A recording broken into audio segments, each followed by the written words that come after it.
Are you ready Come down. for your blessing? Praises go up. Are you ready Blessings come down. for your miracle? Oh, yeah. Are you ready for your blessing? Are you ready? Are you ready for your miracle? Blessings keep falling in my life. All right, today we are talking to Professor Brown at the Philosophy Department here at St. Anselm College. How are you today, Professor Brown? I'm doing well, thank you. Great, so let's jump into it. So was there a moment or experience that you found solidified your faith in God? Well, yeah, I'll just tell you just briefly about my path. My path is somewhat an intellectual path, though that's never enough. It's got to be more than that. But so I read my way into philosophy. It was actually an English major undergraduate. And my wife gave me Plato's Dialogues for Christmas one year. I'm not sure exactly why, but I read that and said, well, this is philosophy. This is what I love. So pursued that, ended up reading Plato and St. Augustine, and then I got into Aristotle and Thomas Aquinas. Yeah. So I was at a point where I thought, well, I'll take the intellectual stuff, take the philosophy, take the insights, the metaphysics. I don't need to convert. I grew up Protestant, congregational. But at some point, it actually was when I was reading John Henry Newman's Apologia, which is his defense of his life, telling about why he converted from Anglicanism to Catholicism. And it was when I was reading that I decided to become a Catholic. So he obviously had a role to play there. That's awesome. Praise him till I'm gone. I'm gone.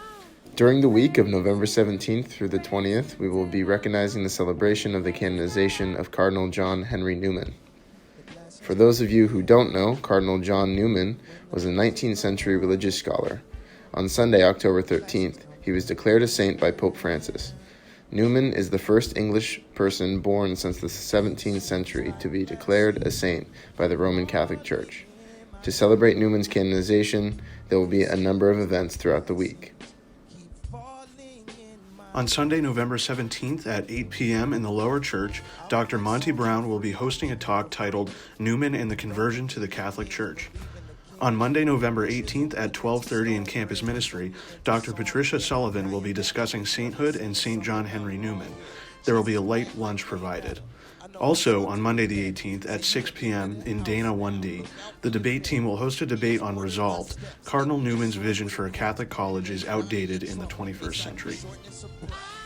On Wednesday the 20th at 12:30 p.m. in Perini Lecture Hall, there will be a Common Hour lecture by Dr. Dwayne Bruce and Dr. Joseph Horton. Also on Wednesday at 6 p.m. in Perini Lecture Hall, there will be a movie, Catholicism, Cardinal John Henry Newman, followed by reflection and discussion led by Father Jerome Day. The blessings come down. Blessings keep falling in my lap. It seems like So for you, what's the difference between spirituality and religion? Well, I mean, I'm sure that there's some gray areas around the edge. I mean, it seems to me that religion is what the church teaches, at least my embracing of Catholic dogmas, because I think it's right, and so I follow that. Yeah. But spirituality could involve ways in which one gets in touch with God, and that can be various. It can be nature, it can be walking in the woods and climbing and that sort of stuff, mountains, that can be part of it. And it can be prayer life, obviously, and it can be time with people. And of course, to me at least, the central thing would be the Eucharistic celebration of the Holy Mass. That's, I mean, we're told to do that, but to be there and be part of it is the height, I think, of spirituality. Yeah. So, what are ways that you share your faith with others? Well, it's interesting because, of course, at St. Anselm, I'm able to, I like teaching here because I do philosophy mainly, but if people have questions about the faith or if I want to show how they're related, I can bring that up, which is great. Most of my family, well, actually, there's, except for my kids, but my brothers and sisters and my wife and her sisters are not Catholic. Yeah.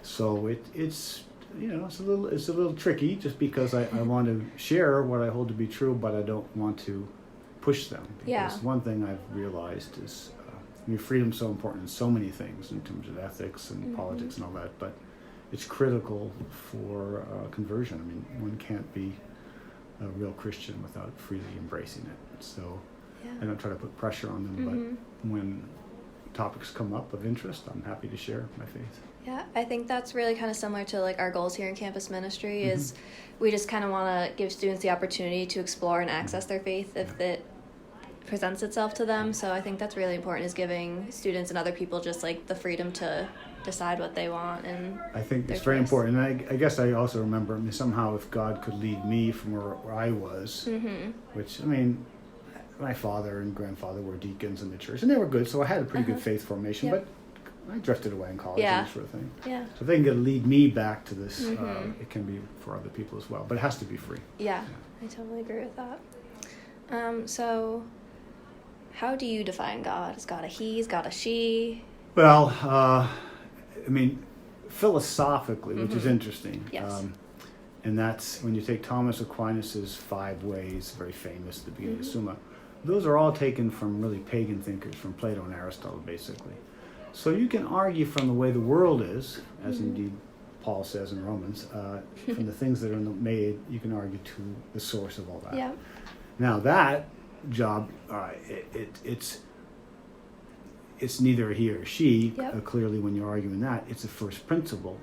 But it's a first principle that seems to me, when you know that, it leads you to ask questions about the faith. For example, what happens quite often in metaphysics, you get to that last first principle and you sort of think of it kind of impersonal. But it can't be a cause of us unless it's personal. Because I'm a person. So whatever the first cause is going to be personal. And then that leads you into the question, what does it mean to be a person? And it seems to me that obviously the faith teaches that God, there's a Trinity, but God is human being, is man in Jesus. And so and Jesus tells us, call us God his Father and the Spirit. So that's how we learn that. So obviously God's there for everybody, male and female. That's clearly true, and the source of us all. And there's even a kind of nuptial characteristic about the faith, God and his church, God and the chosen people in Israel. I mean, you see it all through the Old Testament and New Testament. So there's that covenantal quality that includes everybody. That's the point. I mean, Jesus is fully human and fully God, but all Jesus wants to do is to pass that on to us. I mean, so it's nothing to be hidden or but I think an adequate idea of God has to be personal, and then to be personal, like nowhere in between, is kind of hard. And if we have a human joined with God in the incarnation, that clearly Jesus is a man. So that's really interesting.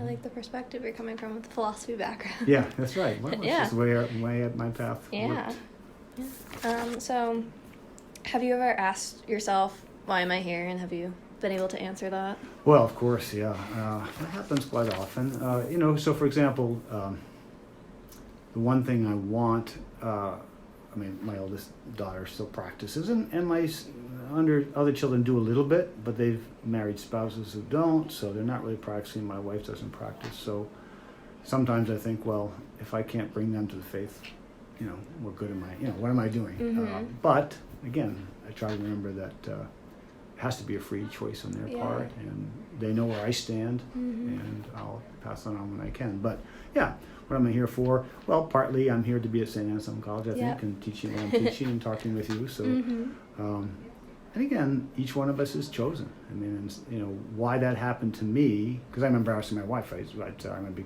Catholic. Would you like to be a Catholic? But of course, she hadn't been going through all the stages of thinking that I'd been through. And she said, well, not really. I mean, she's had probably the normal problems you'd have. She's Episcopalian, so she thinks of herself as Catholic in a kind of a way, and there's quite a good relationship. The liturgy is very much the same, but certain things about the faith keep her away. So I wonder why I'm here, but I do believe that everybody is chosen, everybody's unique, so each one of us has a kind of vocation. So how do you find that your vocation plays into your role in your life, like your work, your family? Right.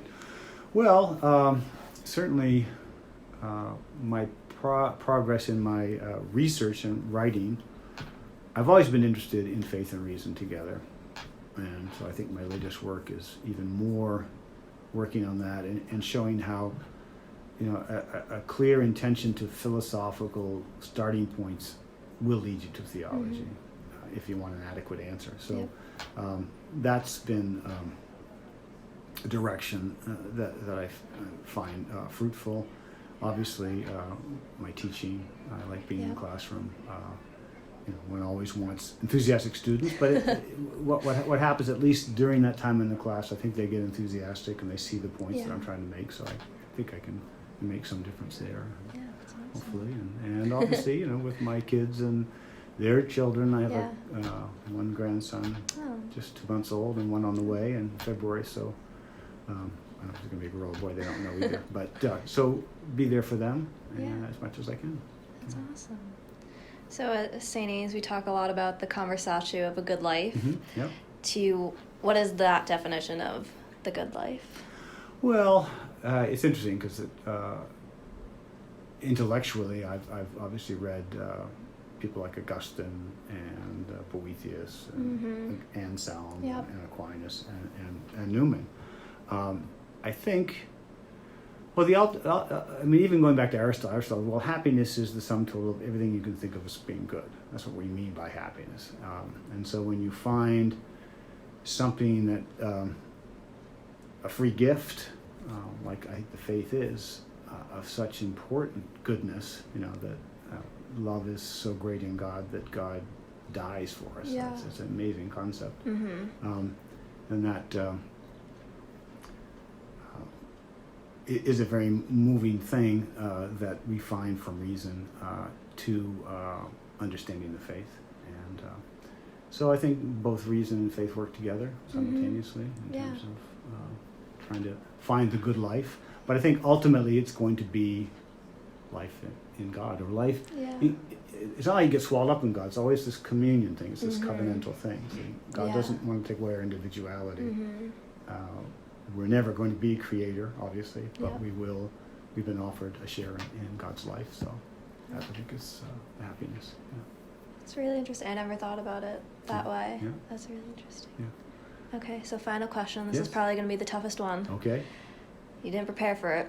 It's fine. What breakfast food would you be, and why? If there was a breakfast food that embodied you, what would you be and why? That's a fun thing. Well, I guess I would be an egg, and I hadn't really thought about it. I mean, because that's my favorite breakfast food. I have cereal too, but I think eggs, nutritious. It's a symbol of new life. Oh, I think, yeah. all right, something like that, and it's got some protein in it, and it's in the winter. It's warm, and so it's sustaining that way. So yeah, that's an interesting question, but that's the best I can do on the spur of the moment. No, that was fantastic. That was the best answer we've gotten so far. Well, thank you so much for coming down and talking to me. I really You're appreciate welcome, it. Nikki. Nice to meet you, and I appreciate it. Awesome. Thank you so much. You're welcome. That was awesome. Praise him till I'm gone. I'm gone. Praise him till I'm gone. When the praises go up, The blessings come down. When the praises go up, the blessings come down.